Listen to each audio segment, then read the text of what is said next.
తిరుపతి జిల్లా చిల్లకూరు మండల కేంద్రంలోని డేనియల్ చిల్డ్రన్ హోంలో బిర్యానీ తిని విద్యార్థులు అస్వస్థతకు గురయ్యారు.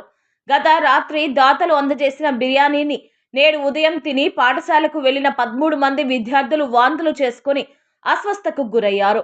పాఠశాల ఉపాధ్యాయ సిబ్బంది వెంటనే చికిత్స నిమిత్తం చిల్లకూరు ప్రభుత్వ ఆసుపత్రికి తరలించారు. మరికొందరు విద్యార్థులను గూడూరు ఏరియా ప్రభుత్వ ఆసుపత్రికి తరలించారు. వైద్యులు చికిత్స చేసిన అనంతరం విద్యార్థులు కోలుకున్నారు. ఈ క్రమంలో Gudur sub collector Raghavendra Meena, DSP Geetha Kumari, Chillakur tahsildar Srinivasulu తదితరులు విద్యార్థులను పరామర్శించి విద్యార్థులకు ధైర్యం చెప్పారు. మెరుగైన చికిత్స అందేలా చర్యలు చేపట్టడంతో విద్యార్థులు కోలుకున్నారు.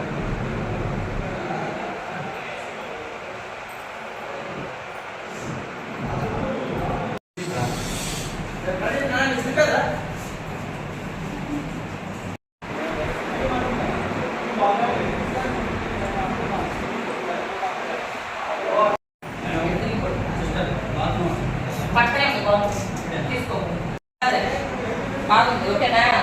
ఏం ఇబ్బంది లేదు. వద్దని చెప్పాను. యా వద్దని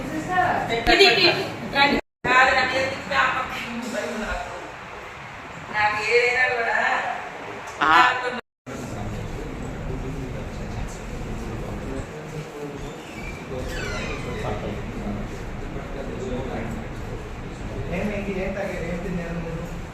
ఫంక్షన్ నుంచి వచ్చాను.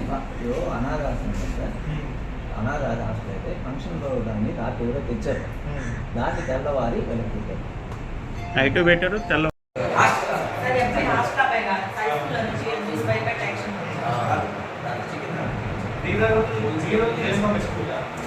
ఇప్పుడు ఈ చిల్లకూరు పిఎస్సికి అరౌండ్ 10-11 స్టూడెంట్స్కి ఫుడ్ పాయిజనింగ్కి ఒక న్యూస్ వచ్చింది. నేను ఇక్కడ వచ్చాను. అందరూ ఇప్పుడు సేఫ్గా ఉన్నారు.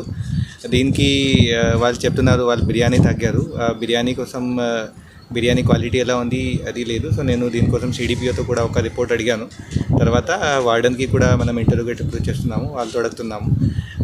ఇప్పుడు చిల్డ్రన్కి అయితే ఏమీ సమస్య లేదు. వాళ్ళు డాక్టర్ గారు కూడా వాళ్ళకి చెక్ చేశారు. అవుట్ ఆఫ్ డేంజర్ ఉన్నారు అందరూ. దీని మీద ఎవరెవరిది తప్పు ఉంటే మనం ఒక రిపోర్ట్ పరంగా వాళ్ళకి మీద యాక్షన్ తీసుకుంటాం. Thank you.